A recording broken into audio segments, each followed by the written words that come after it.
CSA स्वस्थ भारत द्वारा diabetes मुक्त भारत अभियान पूरे मध्य प्रदेश में चलाया जा रहा है। आइए आपके अपनों को दिलाएं डायबिटीज और ब्लड प्रेशर से मुक्ति। अधिक जानकारी के लिए संपर्क करें 9993030692 9993030957।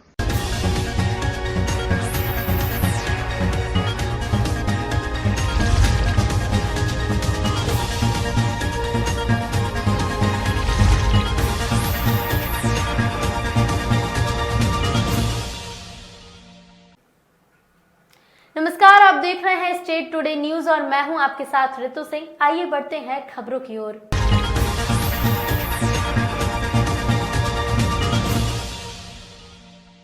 बुंदेलखंड में अपनी अलग पहचान रखने वाले कांग्रेस पार्टी के कद्दावर नेता आर बंसल को जैसे ही प्रदेश सचिव का दायित्व मिला, वैसे ही संपूर्ण बुंदेलखंड में कार्यकर्ताओं में खुशी की लहर दौड़ पड़ी।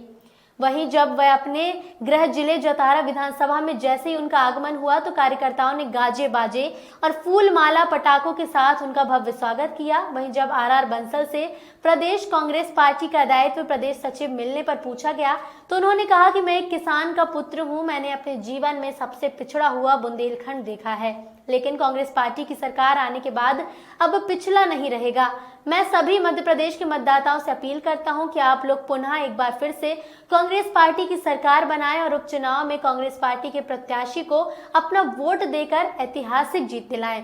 मैं कहता हूं कि कांग्रेस की सरकार आने के बाद किसान परेशान नहीं रहेगा, बेरोजगारों के लिए रोजगार के अच्छे अवसर सरकार देगी, मजदूरों को अपने गांव में मजदूरी मिलेगी। संपूर्ण मध्य प्रदेश में बुंदेलखंड बहुत पिछड़ा है, इसको भी आगे बढ़ाएंगे और संपूर्ण मध्य प्रदेश में फिर से खुशहाली आएगी। ये भारतीय जनता पार्टी की सरकार झूठे लोगों की सरकार, मध्य प्रदेश की जनता ने इनको नकार दिया था। जैसा कि आपको प्रदेश सचिव का दायित्व दिया गया है और इसके लिए आप संपूर्ण जिले और बुंदेलखंड के लिए क्या करेंगे? मैं सभी चैनलों को, आप सबको बहुत बहुत सादर प्रणाम करता हूं।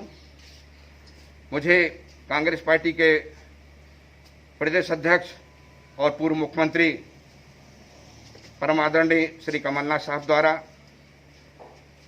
राष्ट्रीय अध्यक्षा श्रीमती सोनिया गांधी के निर्देशानुसार मुझे मध्य प्रदेश कांग्रेस कमेटी में प्रदेश सचिव का दायित्व दिया गया है। मैं शीर्ष नेतृत्व का, आदरणीय कमलनाथ जी का, सोनिया गांधी जी का और शीर्ष नेतृत्व का हृदय से आभार व्यक्त करता हूं और जो उन्होंने मुझे दायित्व दिया है, मैंने देखा है कि बुंदेलखंड मध्य प्रदेश में पिछड़ेपन में नंबर 1 पे है।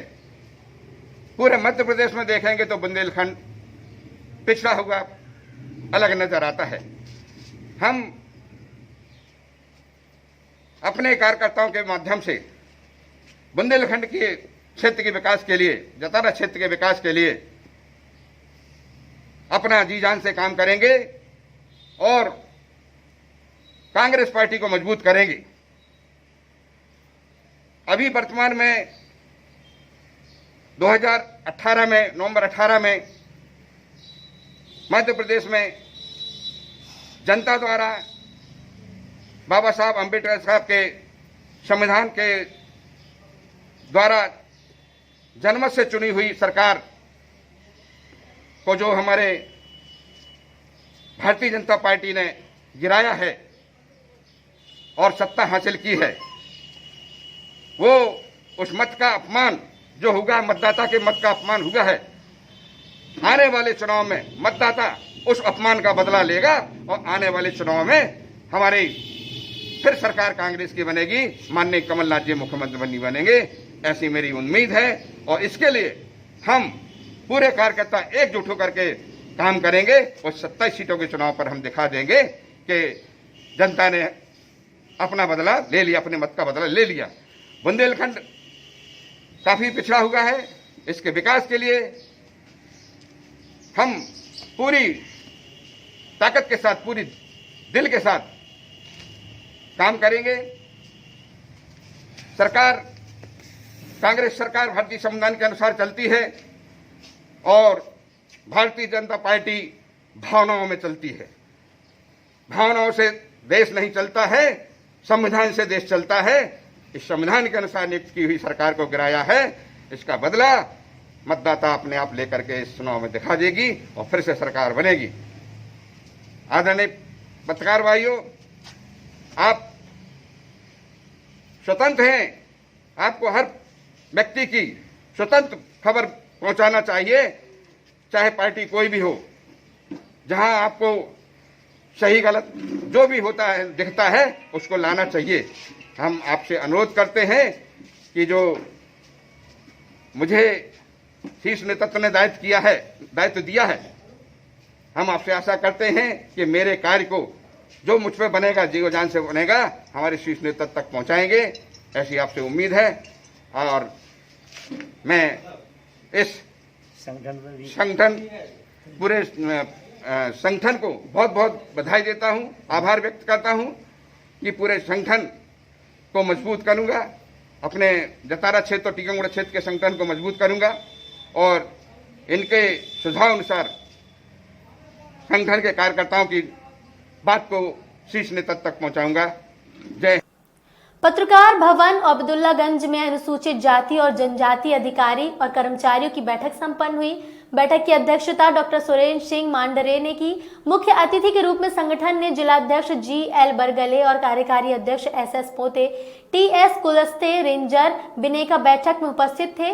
बैठक में सभी वरिष्ठ अधिकारियों के समक्ष संघ की विकास खंड और तहसील शाखा के अध्यक्ष का उपस्थित कर्मचारियों की सहमति से चयन किया गया। विकास खंड अब्दुल्लागंज के अध्यक्ष पद के लिए हमीर सिंह मोहानिया और तहसील गौहरगंज के अध्यक्ष पद के लिए श्री सुंदरलाल बरकने का चयन सभी की सर्वसम्मति से किया गया। इस अवसर पर संगठन के जिला अध्यक्ष GL बरगले द्वारा चयनित दोनों पदाधिकारियों को नियुक्ति पत्र प्रदान किया गया। बैठक में ब्लॉक और तहसील के नवनिर्वाचित अध्यक्षों ने संगठन के प्रति ईमानदारी से कार्य करने की शपथ भी ली। सानौदा थाना क्षेत्र के ग्राम सानौदा गांव में एक युवक की करीब 1 सप्ताह पुरानी लाश मिली है। लाश मिलने से गांव में हड़कंप मच गया।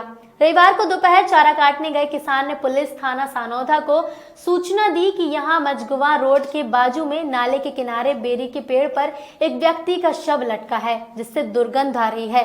सूचना पर सानौदा TI Chandan Singh Parihar, SI GP Verma मौके पर पहुंचे तो शव गल चुका था।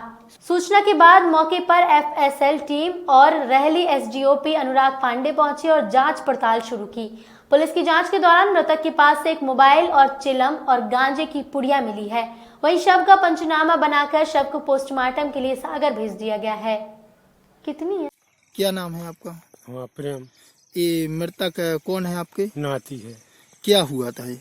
सुखराम बाबू ने रिपोर्ट करी। ये सुखराम कौन है, जाति क्या है? सेन। अच्छा, हाँ। किस चीज को लेकर विवाद हुआ था? ये विवाद भाव तो साहब नर्दा बनाए हैं जी हमारे तरफ। हाँ। मकान बनाओ, इनने हमारे तरफ नर्दा लगा दिया।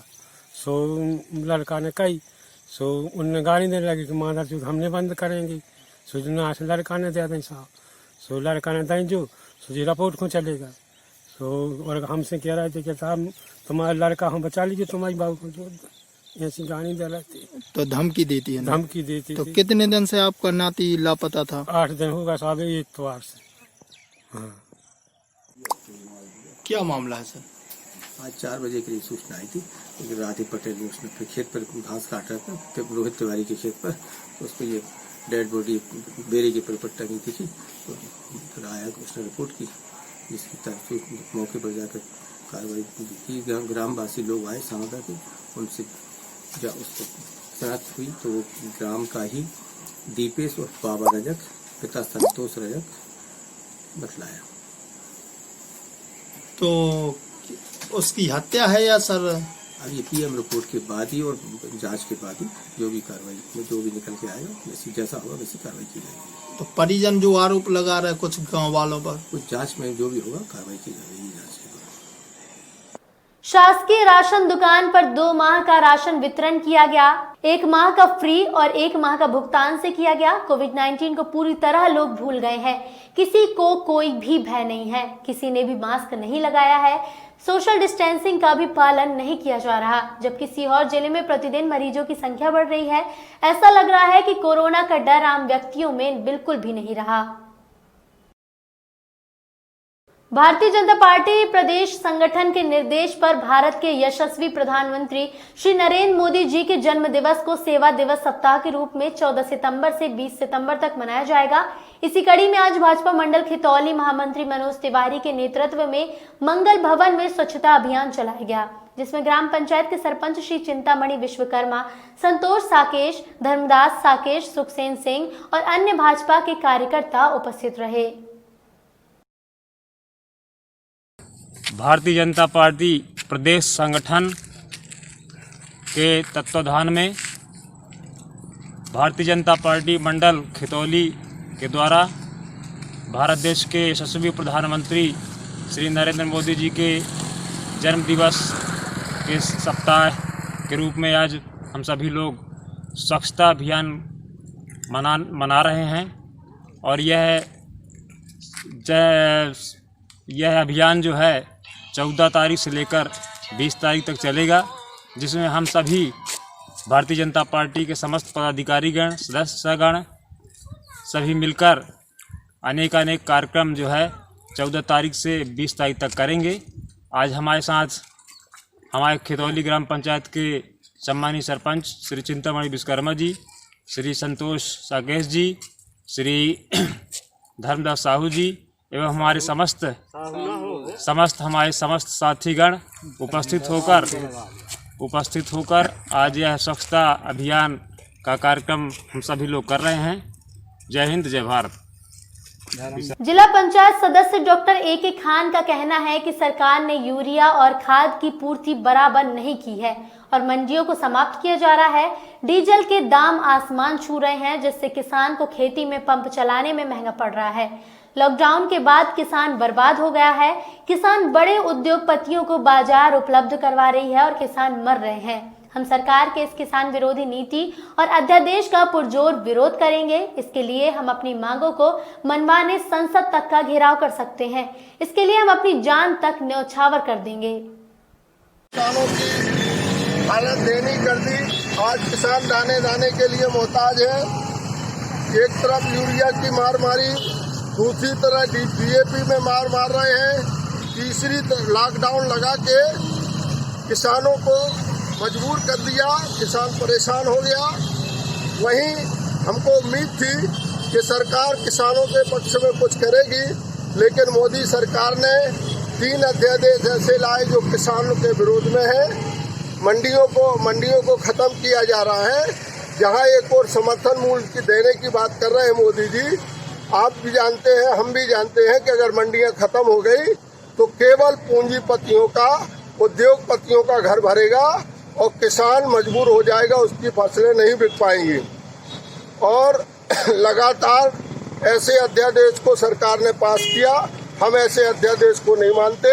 आज हमने प्रक्रियात्मक और ये जो हल लेके हम लोग चल रहे हैं, इसलिए चल रहे हैं कि लॉकडाउन लगाया, डीजल इतना महंगा कर दिया कि आज किसान अपनी खेती नहीं कर पा रहा है। पहली बार डीजल और पेट्रोल का रेट एक्स्ट्रा हुआ, जिससे सारी हमारी खेती की लागत बढ़ रही है और हमको दोहरी मार मारी जा रही है। इसलिए आज हम माननीय प्रधानमंत्री महोदय को ज्ञापन सौंप रहे हैं कि अध्यादेश वापस लें। ऐसे अध्यादेश हमको मंजूर नहीं है। उस अध्यादेश की प्रतियों को जलाने का काम करेंगे और ज्ञापन सौंपेंगे। आज पूरे राष्ट्र में किसान संघर्ष समिति द्वारा ज्ञापन दिया जा रहा है और समय रहते अगर सरकार सचेत होने का काम नहीं करेगी तो अब किसान और जवान एक साथ होके संसद के अंदर घुसने का काम करेगा। उसमें चाहे हमको अपनी जानों को देना पड़े और चाहे जान निछावर करना पड़े।